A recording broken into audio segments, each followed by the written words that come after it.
नमस्कार, मैं नवीन कुमार। आइए डालते हैं एक नज़र आज की खबरों पर। दिल्ली यूपी में घने कोहरे की चेतावनी। श्रीनगर में पारा माइनस में पहुंचा। बिहार में भी ठंड ने दी दस्तक। यूपी, राजस्थान और दिल्ली समेत देश भर के कई राज्यों में ठंड बढ़ने लगी है। दिल्ली में न्यूनतम तापमान 10 डिग्री के आसपास पहुंच चुका है। श्रीनगर में इस सीजन की सबसे ठंडी रात गुरुवार को रही, जबकि कश्मीर के अधिकांश हिस्से में शून्य से नीचे के तापमान रहा, जिससे ठिठुरन बढ़ गई। श्रीनगर में तापमान -1.2 डिग्री सेल्सियस दर्ज की गई है। पर्यटन स्थल गुलमर्ग और पहलगाम में तेजी से पारा गिर रहा है। कश्मीर के कई क्षेत्रों में लगातार तीसरी रात शून्य से नीचे तापमान दर्ज किया गया। मौसम विभाग ने जम्मू कश्मीर में अगले 2 दिनों में विशेषकर कश्मीर के ऊंचाई वाले इलाकों में बारिश या बर्फबारी की भी संभावना जताई है।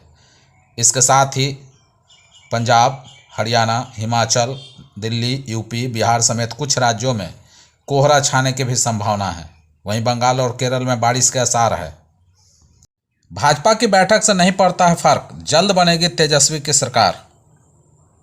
संगठनात्मक चुनाव और आगामी विधानसभा चुनाव पर चर्चा को लेकर दिल्ली में बिहार भाजपा की बड़ी बैठक होने वाली है। भाजपा के इस बैठक को लेकर राजद के प्रवक्ता मृत्युंजय तिवारी ने प्रतिक्रिया दी है। उन्होंने कहा कि भाजपा जितनी चाहे उतनी बैठकें कर सकती है, लेकिन हमें इसकी चिंता नहीं है। सभी राजनीतिक दल अपनी बैठक करते हैं। हालांकि बिहार की जनता एनडीए सरकार को हटाने के लिए 2025 के चुनाव के लिए तैयार है। भाजपा, जेडीयू और एनडीए को पर्याप्त मौका मिले हैं, लेकिन वह लोग विकास के काम करने में असफल रहे हैं। अब बिहार की जनता तैयार है और बेसब्री से इंतजार कर रही है और जल्द ही तेजस्वी यादव की सरकार बने। जनता आने वाले विधानसभा चुनाव में एनडीए को करारा जवाब देने वाली है। चिराग पासवान ने अपने चाचा पारस को एनडीए से किया आउट, तेजस्वी यादव पर कसा तंज। केंद्रीय मंत्री चिराग पासवान ने अपने चाचा पशुपति पारस को लेकर बड़ा बयान दिया। उन्होंने कहा कि उनकी बात छोड़ दीजिए, वह एनडीए में थे ही नहीं। एनडीए छोड़ने की बात कर रहे हैं, वह एनडीए में थे ही कब। उन्होंने कहा कि वह जब एनडीए में नहीं है और नहीं थे तो उनकी बात करना बेकार है। वहीं झारखंड, महाराष्ट्र में एग्जिट पोल को लेकर उन्होंने कहा कि वो एकदम ठीक है और हम लोग पूरी तरह से आश्वस्त हैं। हम लोगों की सरकार झारखंड और महाराष्ट्र में बनने जा रही है। चिराग पासवान ने कहा कि जब मैं चुनाव प्रचार करने गया था तो झारखंड में बदलाव की बहार दिख ही रही थी, जबकि महाराष्ट्र में हमारी सरकार है और रहेगी। शिक्षक नियुक्ति पर तेजस्वी यादव के क्रेडिट लेने पर उन्होंने कहा कि छोड़ दीजिए, सब कुछ उन्हीं के समय में हुआ। जो काम हो रहा है सब उन्हीं लोगों ने किया। वहाँ तो होड़ लगी हुई है। 2005 के बाद ही मुख्यमंत्री नीतीश कुमार आने के बाद जॉब अपॉर्चुनिटी को देखा गया। तेजस्वी यादव को यह बताना चाहिए कि आखिर बिहार से पलायन कब शुरू हुआ, इसके जिम्मेदार कौन हैं। बिहार नहीं झारखंड में चमके तेजस्वी, चिराग ने भी दिखा दिया दम। झारखंड में विधानसभा चुनाव के नतीजे सामने आ गए हैं। राज्य में हेमंत सोरेन की अगुवाई में झारखंड मुक्ति मोर्चा, कांग्रेस और आरजेडी का गठबंधन जीत हासिल करते दिख रहा है, तो भारतीय जनता पार्टी के नेतृत्व में एनडीए को करारा झटका लगा है। बिहार के पार्टियां ने भी झारखंड में अच्छा दमखम दिखाया है। भले ही बिहार उपचुनाव में तेजस्वी यादव को निराशा हाथ लगी है, लेकिन झारखंड में इस बार आरजेडी शानदार प्रदर्शन करती दिख रही है।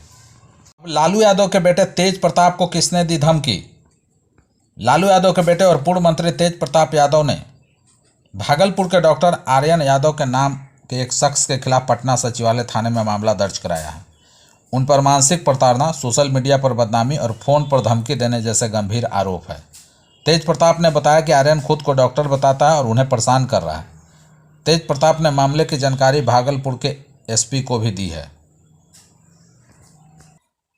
बता दें कि भागलपुर के कार्यक्रम की झूठी जानकारी के बैनर पोस्टर के माध्यम से लगाकर लगातार तेज प्रताप यादव को बदनाम किया जा रहा है, जबकि वहां किसी भी तरह का कोई कार्यक्रम या प्रोग्राम नहीं है। ये व्यक्ति पहले से ही तेज प्रताप के नाम पर काफ़ी फ्रॉड कर चुका है, कई लोगों से पैसा भी लिया है और इनका नाम का सहारा लेकर आपराधिक गतिविधि में लिप्त रहा है। साथ ही लोगों के बीच गलत जानकारी फैला रहा है। इसकी वजह से पूर्व मंत्री काफ़ी ज़्यादा आहत और मानसिक तनाव में है। इस मामले में तेज प्रताप की ओर से उनके निजी सहायक मिसाल कुमार सिन्हा ने एफआईआर दर्ज कराई है। बिहार को पीएम मोदी का एक और तोहफा, 1000 करोड़ की लागत से बनेगी 4 लेन सड़क। बिहार के पाटलिपुत्र संसदीय क्षेत्र को प्रधानमंत्री नरेंद्र मोदी ने एक और तोहफा दिया है। अनीसाबाद गोलंबर से पटना एम्स तक 1000 करोड़ की लागत से एलिवेटेड सड़क और पटना औरंगाबाद NH98 4 लेन सड़क का निर्माण होगा। फुलवाड़ी शरीफ सहित पूर्वी पटना से आने वाले लोगों को भीषण जाम से मुक्ति मिलेगी। एलिवेटेड रोड पटना एम्स से पाटलिपत और पटना औरंगाबाद 4 लेन भी जुड़ जाएगा। Gandhi Setu Anisabad Patna AIIMS elevated road Patliput Gangapath Patna का इनर रिंग रोड साबित होगा।